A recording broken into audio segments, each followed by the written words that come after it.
My husband Mike and I have been married for 5 years now, and we've been together for almost 7 years. Our first meeting was at a college party, where I noticed he was feeling uncomfortable due to his shyness and discomfort with crowds. So I decided to strike up a conversation with him, and surprisingly, it wasn't awkward at all. We ended up spending the rest of the party together. About a month later, I ran into him at a Whole Foods store near campus. Once again, our conversation flowed easily, and I found myself flirting with him, which took me by surprise. Prior to meeting Mike, I had never really considered dating someone of a different race. I'm white, and he's black. It's not that I didn't find people of other races attractive, I simply hadn't had the opportunity before. I had attended a predominantly white school and had only dated white guys in the past. When Mike realized I wasn't going to leave him alone in the store, he shyly asked if I'd walk with him while he finished shopping. After we both checked out, I gathered the courage to ask him for his phone number. He seemed genuinely surprised, but eventually gave it to me. While I wanted to ask him out right then and there, I felt I had already caught him off guard, so I decided to wait. Nevertheless, I did text him that night. Over the next few weeks, we continued to call and text each other. One day, to my surprise, Mike called and asked me out on a date. I immediately said yes, even though I could still sense a hint of hesitation in his demeanor. Our date turned out to be perfect. Before meeting Mike, I had dated 3 other people, and with them, closeness had typically happened early on in the relationship. However, things were different with Mike. After our second date, I attempted to initiate intimacy, but he politely declined. I have to admit, I was a bit hurt, so I asked him for the reason. It was clear that we both liked each other. He explained that he had only been in one prior relationship before me, and although they had been intimate to some extent, they had never gone all the way. I reassured him that it wasn't an issue for me. My own level of experience wasn't extensive, but I had a good sense of my preferences. I suggested that we could explore and learn together. He then opened up about his internal conflict, how he had always intended to wait until marriage but had deviated from that plan in his first relationship. He later reconsidered, deciding that he would only engage in intimate acts with someone he had genuine feelings for. I understood that he didn't mean to hurt me with his explanation, but it did sting. He noticed the hurt in my expression and quickly reassured me that he did indeed have deep feelings for me. He was just sharing his thoughts. We mutually decided to wait. A few weeks later, I brought him to a gathering hosted by one of my friends. As I mentioned earlier, he's introverted and dislikes large crowds, but he attended because it was important to me that he got to know my friends. While most of them were pleasant, some of them behaved strangely around Mike, which surprised me. Eventually, one of them mustered the audacity to vocalize their thoughts. A friend I had considered close asked me, "Is this the guy you've been choosing over us? You could do much better." That's when I finally understood the reason behind the odd glances. I glanced at my then-boyfriend Mike and noticed the pain reflected in his expression. I responded to our friend saying, "No, he's the one who deserves better. I consider myself fortunate to have him." Following that, we decided to leave the gathering. Later, a genuine friend informed me that some of our mutual acquaintances believed I was too attractive for Mike. I couldn't believe it. It had never crossed my mind. To me, he was one of the most handsome men I had ever met, and I felt like the lucky one. I called my mom to share what had occurred. She patiently listened without interruption as I vented my frustration. When I finished, she said, "You're in love with him, honey. When are you going to introduce him to us?" I insisted that I couldn't possibly be in love with him. At that point, we had only known each other for about 3 months and had been dating for almost 2. She simply responded that you can't control when you fall in love with someone, and it seemed like I had fallen for him, just as it had been with my father, she explained. My parents shared a deeply loving marriage, something I had always desired for myself after witnessing their happiness together. Feeling overwhelmed, I went to his apartment unannounced after talking to my mom and asked him to hold me. Eventually, he encouraged me to share what was bothering me. I confided in him about everything except my mother's remark regarding being in love. I wasn't ready to utter that 4-letter word just yet.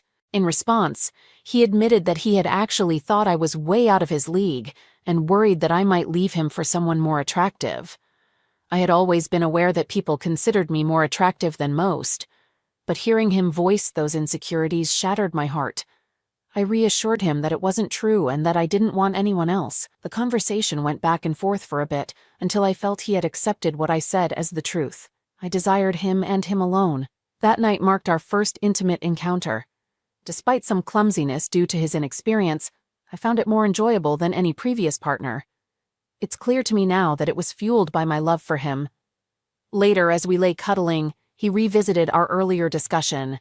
He confided that one of his greatest fears was being cheated on, and the awareness of people's opinions about our relationship heightened that fear. Hearing him express these concerns angered me. I couldn't help but wonder why people couldn't recognize what a genuinely good person he was, and instead focus solely on his appearance. After numerous conversations and reassurances from me, he genuinely embraced the truth. I wanted only him. A couple of months down the road, we visited my parents. At the time, I was attending an out-of-state college. This trip held immense significance for both of us. Until then, I had never introduced a boyfriend to my family, so my parents understood the gravity of the situation. To our surprise, he got along remarkably well with everyone. I had informed my parents in advance that Mike was a bit shy, so they didn't overwhelm him when I introduced them. This may have contributed to their positive interactions.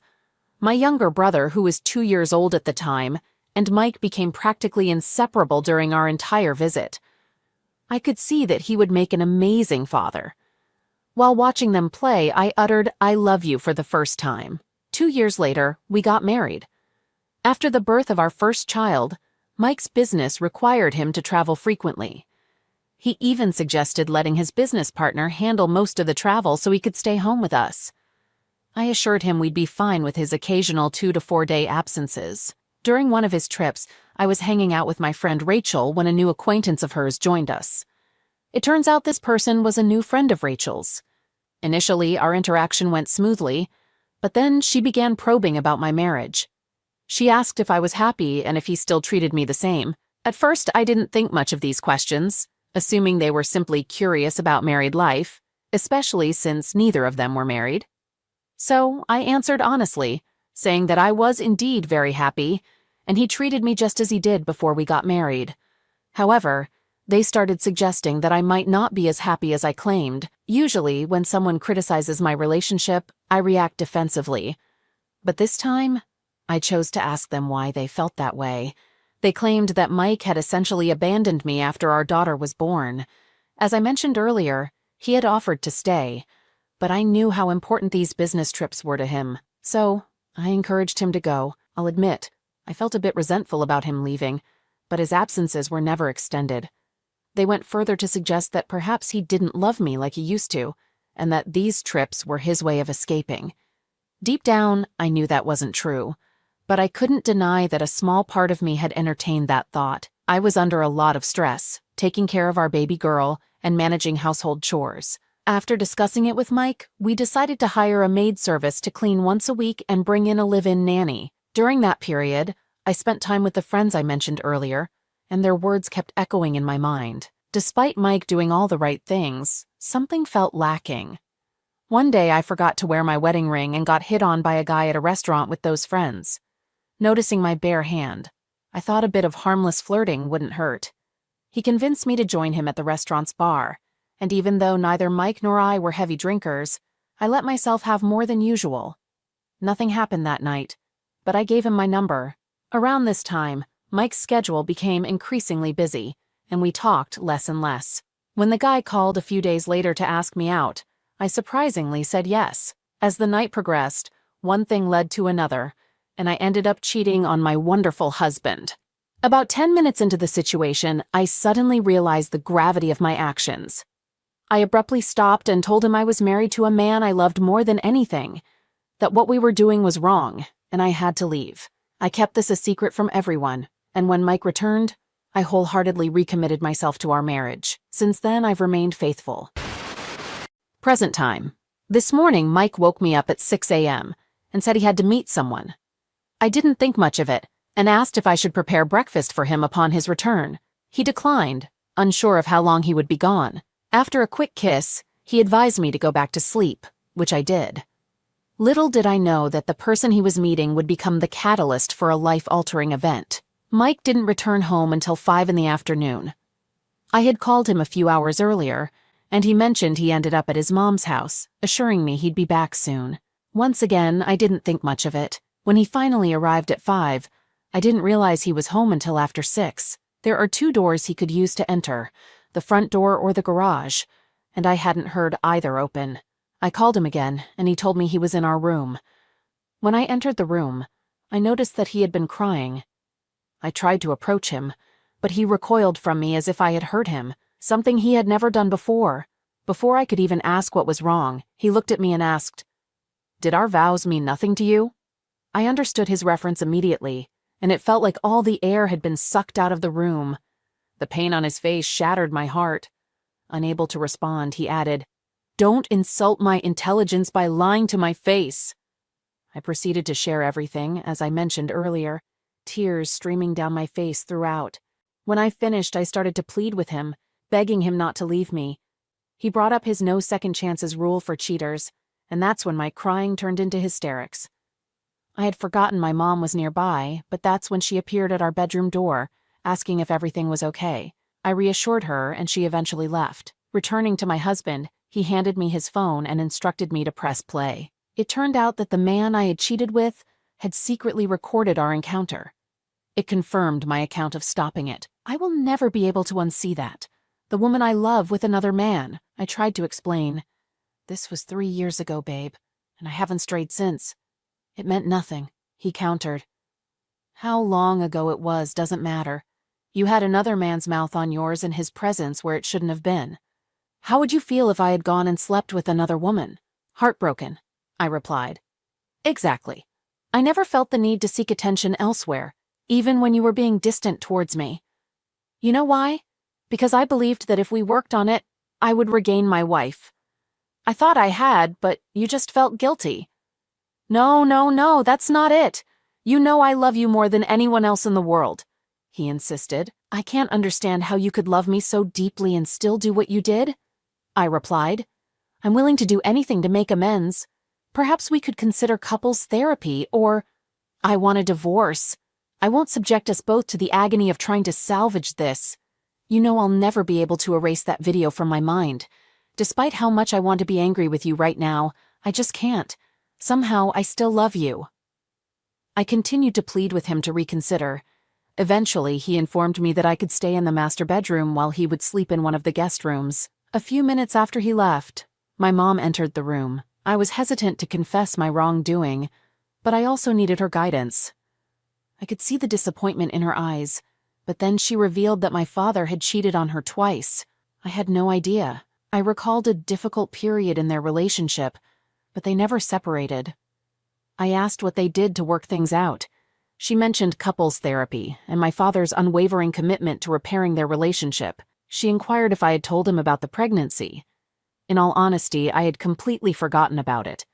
I was solely focused on the fear of losing him. She advised me to tell him, but now I worry he might think I'm using it to manipulate him into staying with me. I've known about the pregnancy for a few days now, so that's not the case.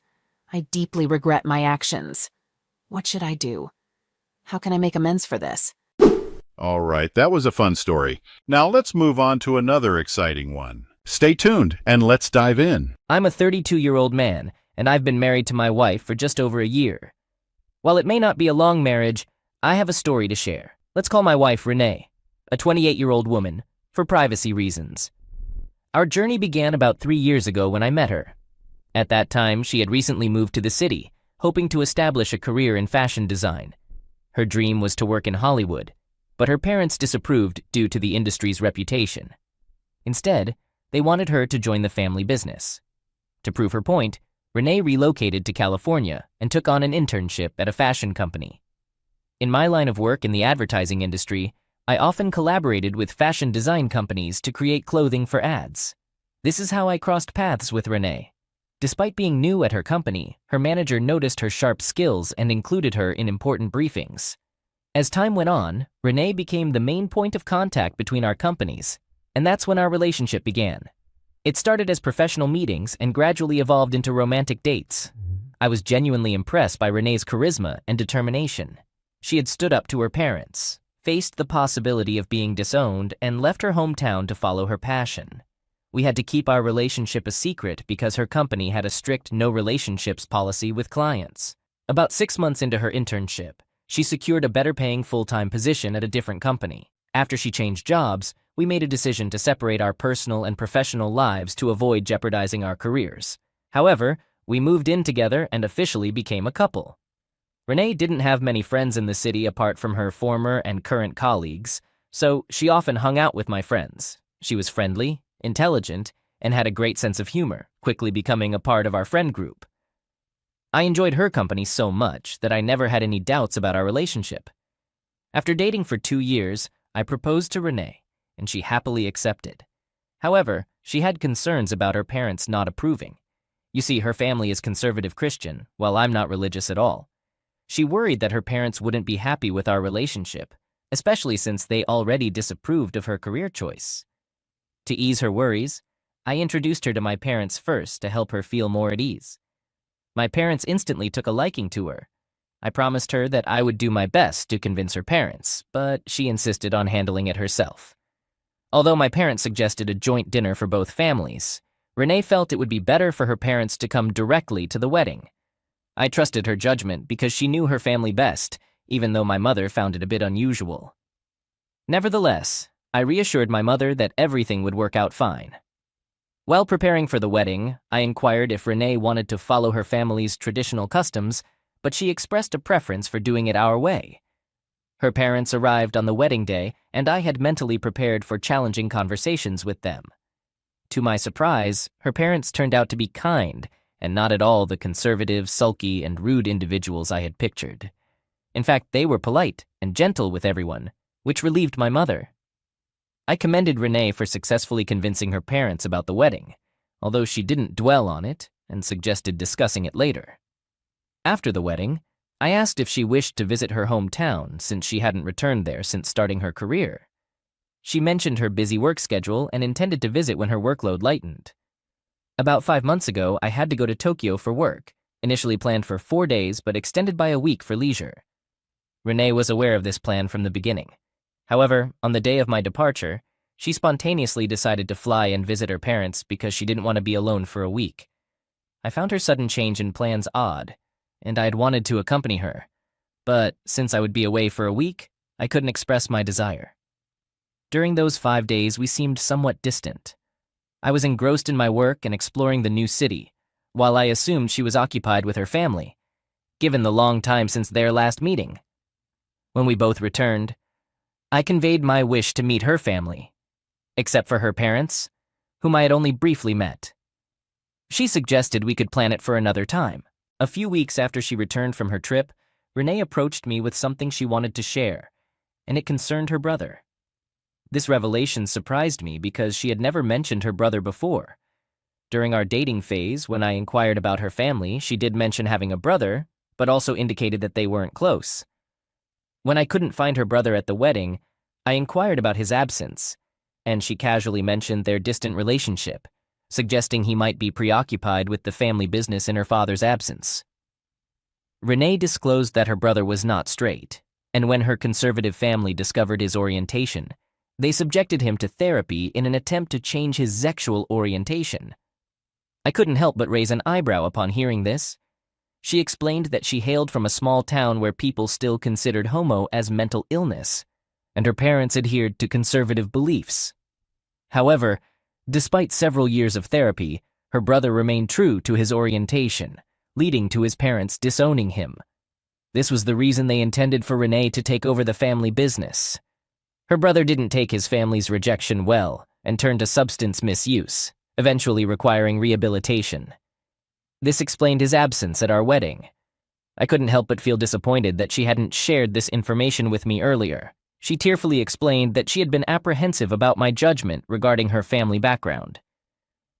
During her recent visit to her hometown, Renee learned that her brother had completed rehab. Since her family had abandoned him and he was living alone, she worried that he might relapse due to the frustration and loneliness. Therefore, she requested if he could temporarily stay with us in California until he found a job and his own place. I agreed to this arrangement because we had a spare room in our apartment that was typically used for storing packages and discarded items. A few weeks following our discussion, Renee's brother, Marco, arrived. He's a year younger than Renee, and she's quite protective of him. Marco came across as a reserved individual, and I suspected his self-confidence had suffered due to his troubled past. He didn't engage in much conversation with me and would either stay in his room or go outside whenever I was at home. It's been over 2 months since he moved in, and Renee has been using her connections to help him find a job. I've noticed him going for interviews on some days, but he hasn't had any success yet. I don't want to come off as heartless, but I'm beginning to feel uncomfortable with his presence. Furthermore, Renee's behavior has changed since he moved in. She seems more like his big sister than my wife now. Her world seems to revolve solely around Marco. Initially, I thought she was just looking out for him, but lately it's been bothering me. Additionally, Marco's actions have raised suspicion in my eyes. It's possible he might still be involved with pills, or perhaps he's concealing something even more significant. Last week, I suggested to Renee that we plan a trip to her hometown, but she claimed to be too busy this month.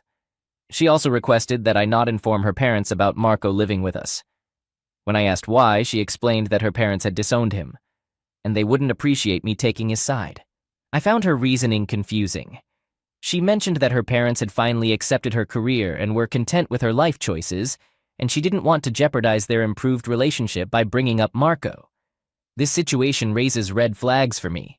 Adding to my concerns, I've noticed that they've become rather secretive. Lately, they tend to change the topic whenever I enter the living room or kitchen.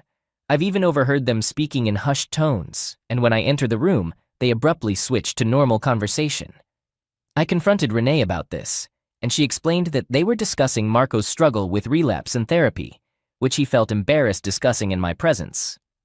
I confided in a colleague recently, and he suggested that my unease might be due to jealousy, as Renee's attention is now divided. Consequently, I'm hesitant to discuss this with others or confront Renee about it. Update 1. Hello, everyone. I want to express my gratitude for the advice you gave me in my previous post. Some of you shared stories about other men whose wives had cheated on them by disguising their lovers as brothers, and it hit me hard. It was a shocking revelation that I couldn't have imagined. So instead of jumping to conclusions, I decided to investigate further. I began my investigation by checking Marco's identification, a step I wished I had taken earlier. A few days after my initial post, I unexpectedly walked into the living room where Renee and Marco were seated. I asked Marco about his job interviews to break the ice. This was unusual for me since I had never delved into their personal matters before. Marco seemed caught off guard and stuttered a bit before claiming he was in discussions with several recruiters, but nothing had materialized yet. I mentioned that my friend was looking for a reliable supervisor for his office and wanted to refer Marco for the role. Typically, someone job hunting would have been thrilled with such news, but their reaction was more shock than excitement. Without giving them time to think, I requested Marco's resume.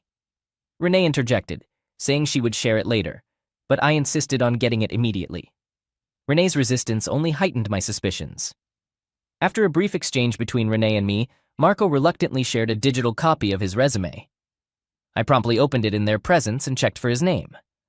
My doubts were confirmed. While his first name was still Marco, his last name differed from Renee's maiden name.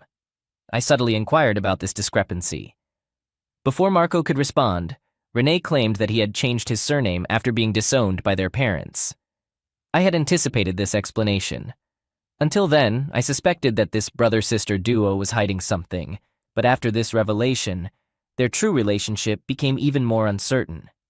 So, about a week later, I mentioned to Renee that I had a work-related trip planned near her hometown and suggested that she could join me to visit her parents' house if she was free. I intentionally gave her short notice, making it easier for her to decline. As expected, she said she was busy. However, she continued to inquire if I planned to visit her parents.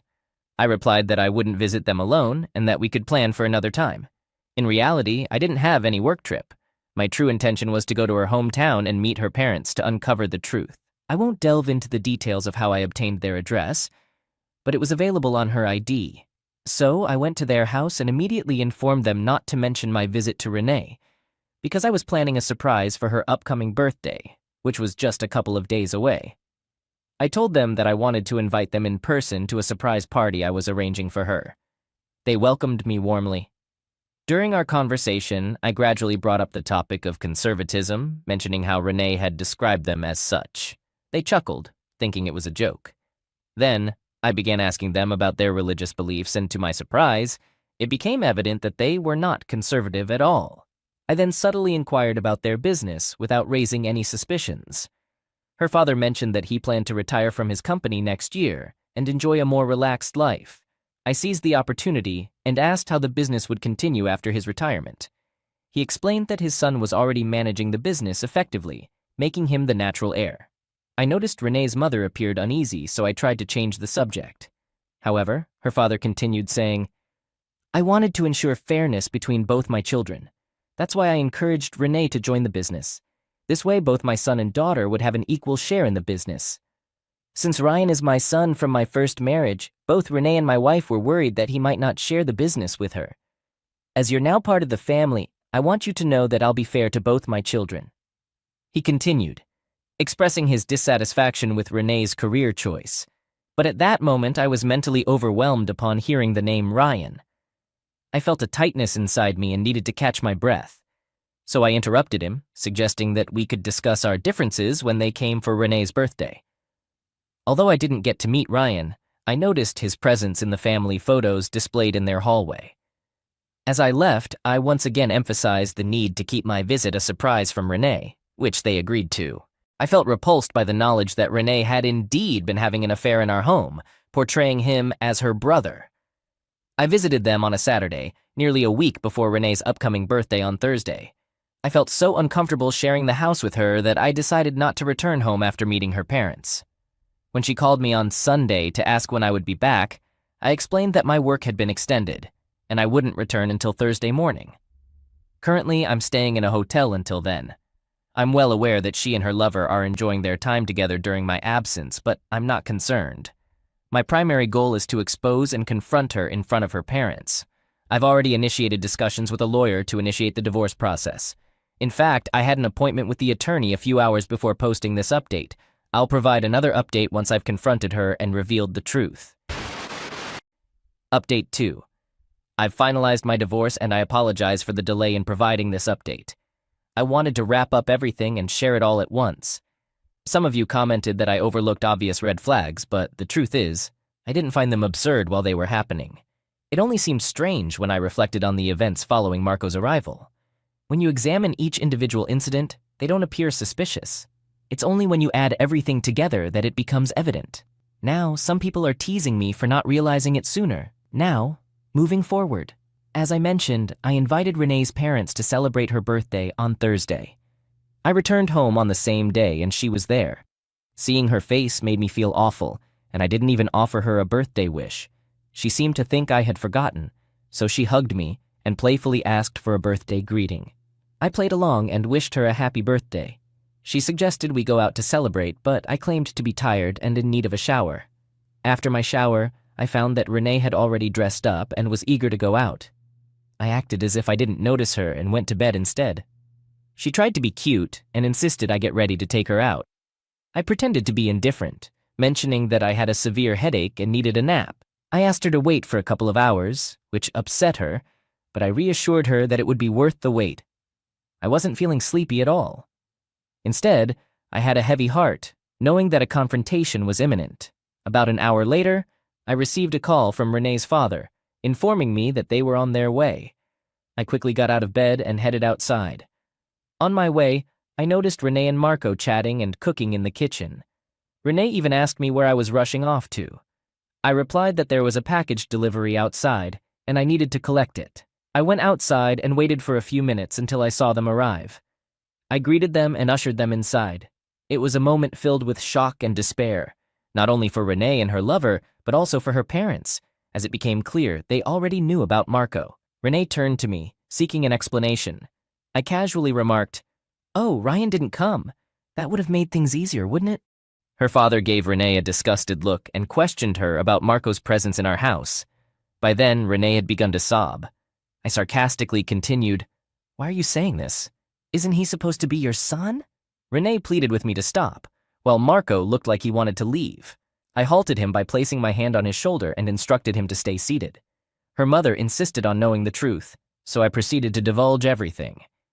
Both Marco and Renee were frozen in shock. Her parents regarded them with disdain and then turned to me, inquiring if I already knew everything. I replied, "No, I only learned the truth when I visited them." Her father went on to reveal the remaining undisclosed details.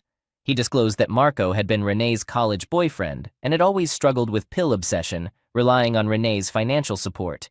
Consequently, her parents ceased providing her with money.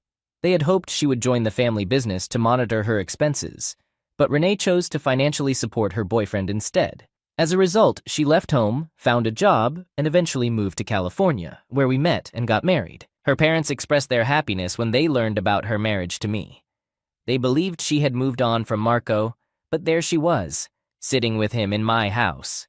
I turned to Renee and questioned whether all this had restarted when she visited her parents during my Tokyo trip. She met my gaze with a serious expression and admitted to it. She confessed that she had kept me away from her family because she feared her past would be revealed. While with me, she had genuinely moved on from Marco. However, upon learning of Marco's return from rehab, she couldn't resist the temptation and went to see him. During their meeting, Marco convinced her that he had changed and encouraged her to divorce me. Renee didn't want to take that risk immediately, so they both devised a plan. It was true that Renee and his stepbrother Ryan had a strained relationship, so she used this opportunity to present Marco as her brother in front of me. Marco interjected, expressing his dislike for the plan of staying in my house, but Renee pressured him into it. Her father was deeply hurt by the extent of her lies and how she had portrayed them as villains just to be with her boyfriend. The situation escalated to the point where her father grabbed Marco by the collar and forcefully removed him from the house, despite Renee's pleas for him to stop. I simply observed how cleverly she played her game. Her parents apologized to me for everything, but I reassured them they had no need to apologize for Renee's actions. I also informed them of my intention to file for divorce and insisted that Renee needed to leave the house immediately. Renee didn't resist. She quietly went into a room to pack her belongings. However, her father had no intention of taking her with them. He got to his feet, stating that she had caused this mess and now had to face the consequences. As he departed, he told Renee that her pills-obsessed boyfriend had cost her all the good things in her life. They left the house without Renee. Shortly after their departure, Renee also left. She didn't make eye contact with me or utter a word. She simply lowered her gaze and walked away. I'm torn between feeling satisfaction for getting my revenge by humiliating her and feeling sympathy for her misery. A month ago, my lawyer contacted her to confirm the address for sending the divorce papers. She mentioned she would visit his office to pick them up. My lawyer informed me that she arrived at his office an hour later. Upon receiving the papers, she briefly reviewed the terms, swiftly signed them in front of him, handed them back, and promptly left. A week ago, we appeared before the magistrate for the finalization of the divorce. She was by herself, appearing miserable and remaining quiet throughout the entire proceeding. When questioned at the end, she affirmed her agreement with my terms. To be honest, I didn't possess substantial assets or wealth that she would have contested for. The house we lived in was also rented. Since she had her job, I wasn't required to provide alimony. In fact, I chose not to seek alimony considering her infidelity and deceit. Our divorce was ultimately settled without any disputes. I understand that many will criticize me for letting her go so easily. However, the truth is, she had already lost everything: her marriage, her family, and her self-respect. There was nothing more to take away from her. Yesterday, her mother reached out to me to inquire about the divorce status. I informed her that it had been finalized. She broke down in tears, expressing her concern that Marco had resumed using pills, and she feared he would lead her daughter down a destructive path of pills, obsession, and crime. She also mentioned that her father had removed Renee from his will, worried that she would squander his hard-earned money on Marco's pills habit. I expressed my sympathy and told her to take care. It's puzzling how someone can be so blinded by love to the point of losing everything. If a woman as intelligent and sharp as Renee could make such a foolish choice by getting involved with Marco, it makes you wonder about others.